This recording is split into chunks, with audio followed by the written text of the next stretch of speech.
اس کے کھانے کا طریقہ یہ ہے کہ آپ ایک امرود لیں اور اس کو بالکل چھوٹا چھوٹا کاٹ لیں، اور بہتر یہ کہ امرود گھلا ہوا ہونا چاہیے، زیادہ سخت نہ ہو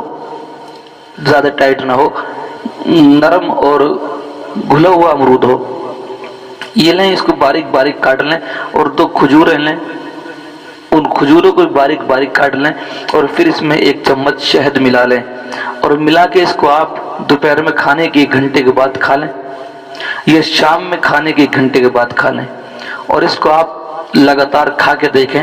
اگر آپ نے کھا لیا 15-20 دن تو آپ کے جسم میں ایک نئی تازگی، نئی طاقت، نئی امنگ آپ کو نظر آئے گی، اور آپ کی بہت ساری سمسیا، بہت ساری پریشانی،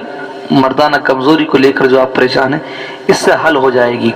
تو مجھے امید ہے یہ آپ کو پسند آیا ہوگا اور آپ اس پہ عمل کریں گے، فائدہ اٹھائیں گے۔